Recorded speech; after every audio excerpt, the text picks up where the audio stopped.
नमस्कार दोस्तों, स्वागत है आप सभी का आपके अपने YouTube चैनल में। दोस्तों, आज MTS का एग्ज़ाम का समापन हो गया है, तो चलिए आज हम लोग देख लेते हैं तीनों शिफ्ट का एनालिसिस। तीनों शिफ्ट में कैसा क्वेश्चन आया था और आप लोग ज़रूर बताइएगा दोस्तों कि कितना इसमें से आप लोग का सही हुआ है। तो चलिए शुरू करते हैं आज के पहले प्रश्न से। पहला प्रश्न क्या पूछा था, फर्स्ट शिफ्ट से शुरू करते हैं।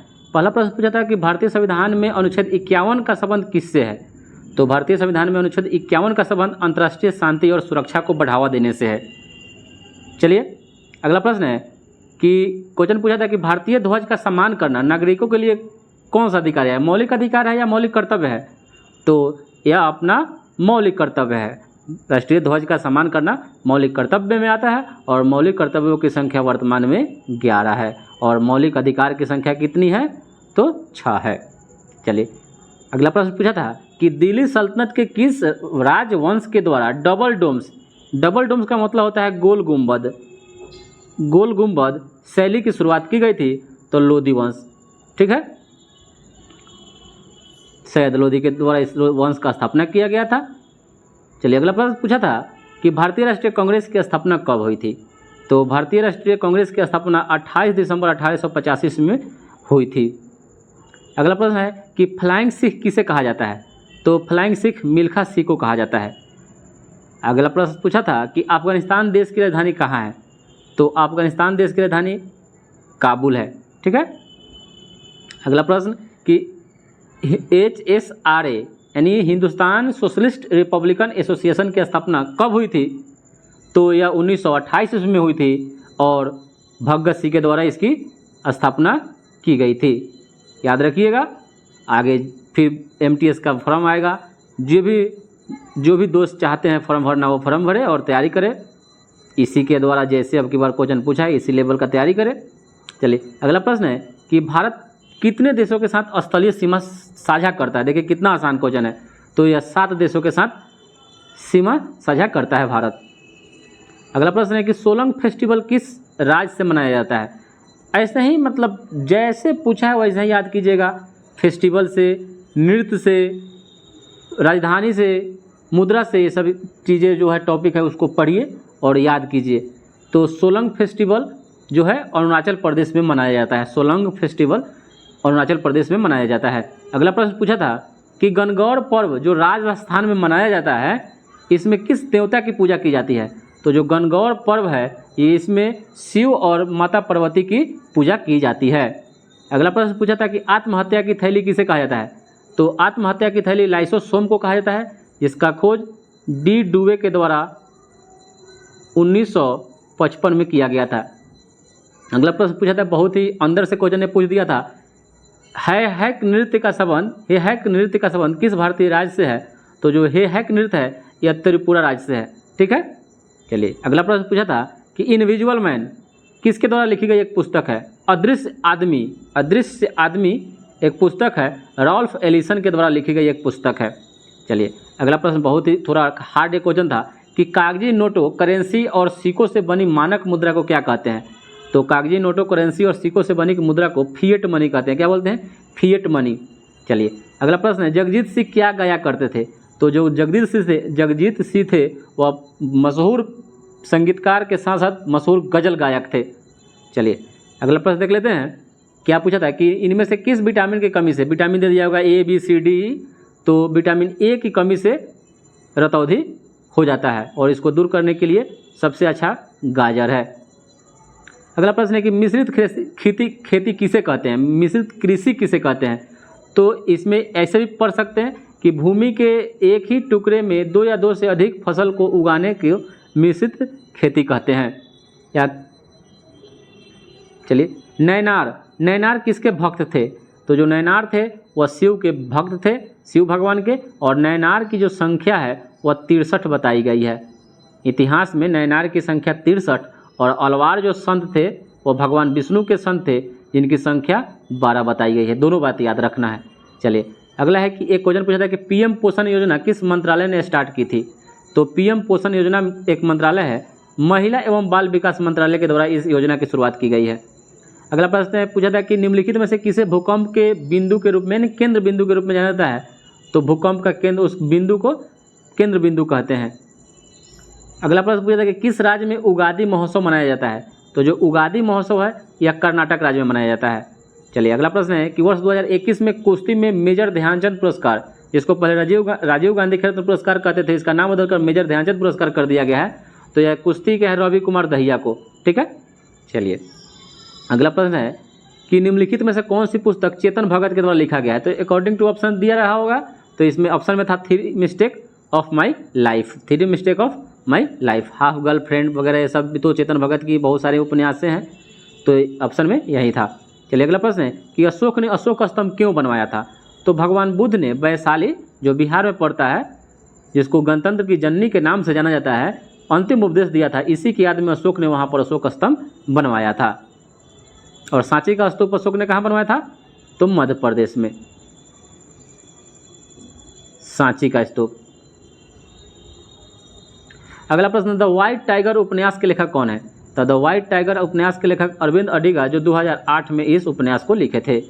चलिए अगला प्रश्न पूछा था कि संविधान में संशोधन करने की प्रक्रिया किस देश के संविधान से ली गई है? तो संविधान में संशोधन करने की प्रक्रिया दक्षिण अफ्रीका के संविधान से ली गई है, जो अनुच्छेद आपका 368 में निहित है। अनुच्छेद 368 के तहत संविधान में संशोधन कर सकते हैं। चलिए कुछ और इसके पॉइंट्स जान लेते हैं। संसदीय प्रणाली, एकल नागरिकता, यह ब्रिटेन के संविधान से लिया गया है।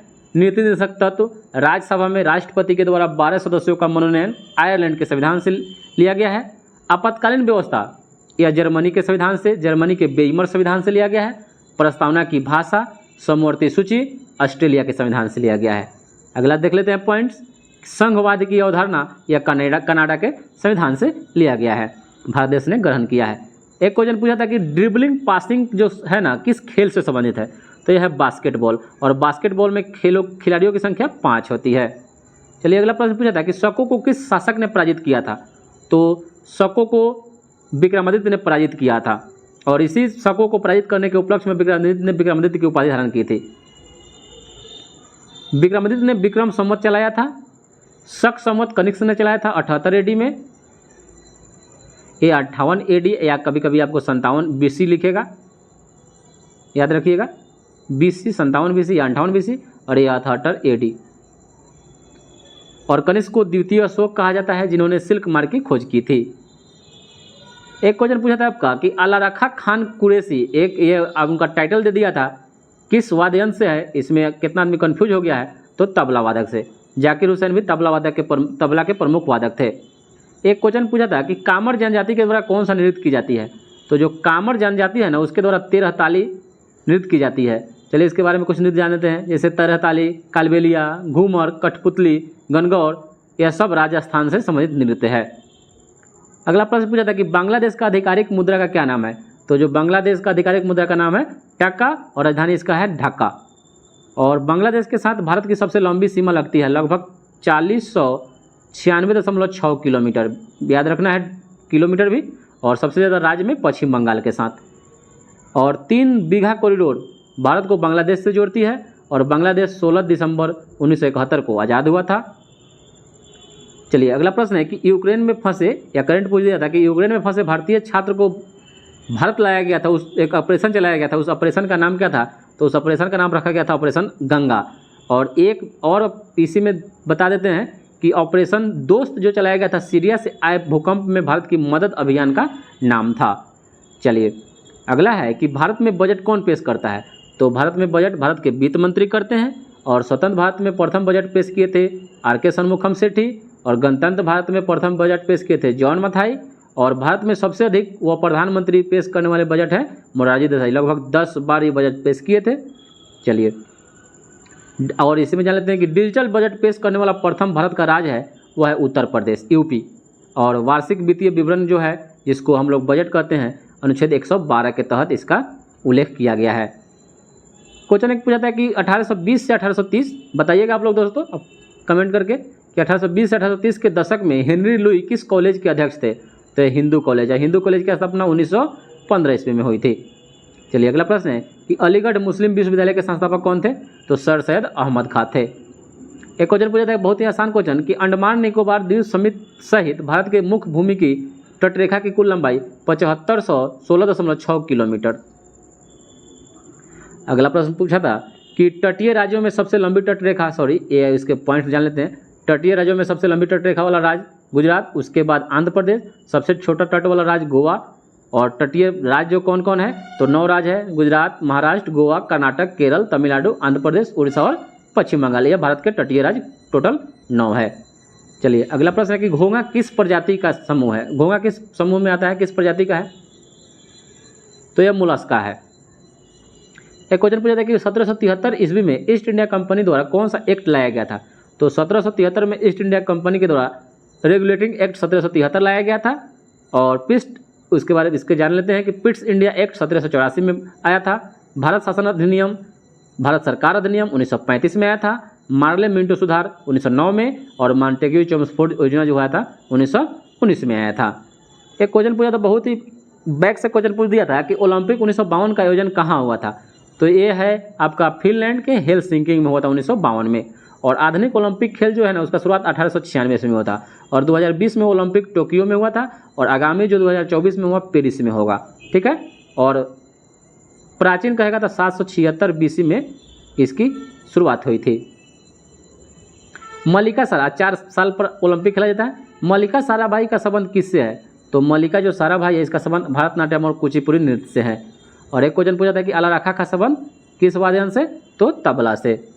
चलिए अगला प्रश्न क्या पूछा था कि पांडवलेनी गुफा किस राज्य में स्थित है। पांडवलेनी, तो यह नासिक महाराष्ट्र में है। ठीक है, क्वेश्चन पूछा था कि मेंटल के ऊपरी भाग और भूप्रपट्टी को क्या कहा जाता है, तो मेंटल सबसे ऊपरी भाग जो होता है उसको स्थल मंडल कहते हैं। ठीक है, एक क्वेश्चन पूछा था कि भारत को 2 राष्ट्र में बांटने का सबसे पहला सुझाव किसने दिया था, तो यह मोहम्मद अली जिन्ना दिया था। और एक क्वेश्चन आपसे पूछ सकता है कि पाकिस्तान शब्द किसने दिया था, तो रहमत अली ने दिया था।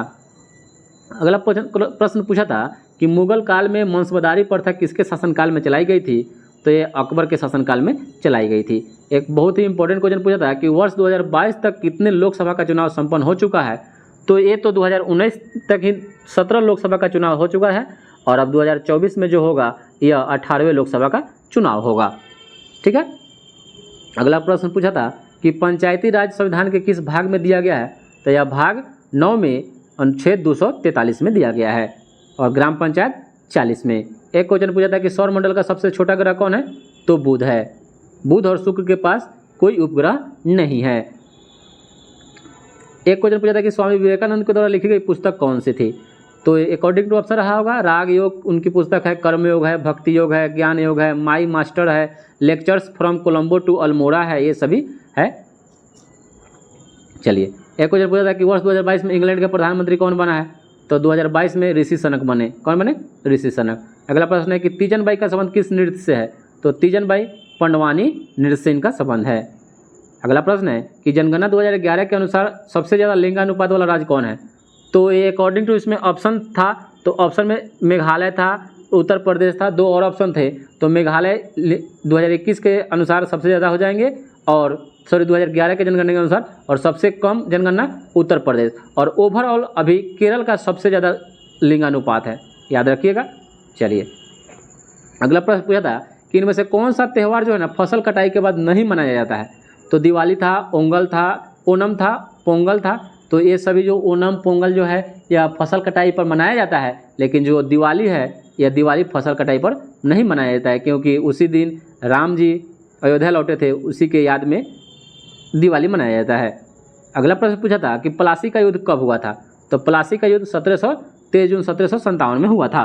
एक क्वेश्चन बहुत ही इंपॉर्टेंट है बायोलॉजी का कि ग्रीन एल्गी किसके अंतर्गत आता है, तो यह मोनेरा संघ के अंतर्गत आता है। अगला प्रश्न है कि राजा राममोहन राय ने किस का उन्मूलन किया था, तो सती प्रथा का। लॉर्ड विलियम बेंटिंग के साथ मिलकर सती प्रथा का उन्मूलन किए थे, और साथ में ठगी प्रथा में भी इन्होंने सहयोग किया था।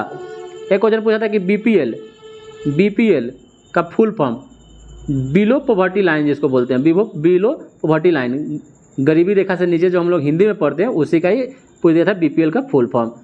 एक क्वेश्चन पूछा था कि वाडा WADA इसकी स्थापना कब हुई थी, या फुल फॉर्म कंफर्म नहीं है, लेकिन एक क्वेश्चन आया था तो इसकी स्थापना 10 नवंबर 1999 को हुई थी और इसका फुल फॉर्म जो होता है वर्ल्ड एंटी डोपिंग एजेंसी होता है, जिसका मुख्यालय मॉन्ट्रियल कनाडा में है। ठीक है, जितने भी खिलाड़ी होते हैं इंटरनेशनल, वो सब का डोपिंग टेस्ट होता है इसी वाडा संस्था के द्वारा। अगला प्रश्न पूछा था कि चोल वंश के अभिलेखों में वर्णित वेटी कर जो है ना, वेटी कर किस रूप में लिया जाता था? तो ये जबरन श्रम, मतलब जबरदस्ती काम यानी मेहनत करवाकर यह श्रम वर्णित वेटी कर लिया जाता था, वसूला जाता था। रणजी ट्रॉफी खेल का संबंध किस खेल से है? रणजी ट्रॉफी तो यह क्रिकेट से है। ठीक है, अगला प्रश्न पूछा था कि प्लासी के युद्ध के बाद किसने शासन किया? तो यह ईस्ट इंडिया कंपनी ने। अगला प्रश्न है कि घटोचक का उत्तराधिकारी कौन था? घटोचक का उत्तराधिकारी तो यह चंद्रगुप्त प्रथम। अगला प्रश्न पूछा था कि गुग्गा नृत्य जो है इसका संबंध किस राज्य से है? तो यह हरियाणा से है, गुग्गा नृत्य हरियाणा से है। चलिए, अगला प्रश्न पूछा था कि जवाहरलाल नेहरू बंदरगाह किस शहर में स्थित है?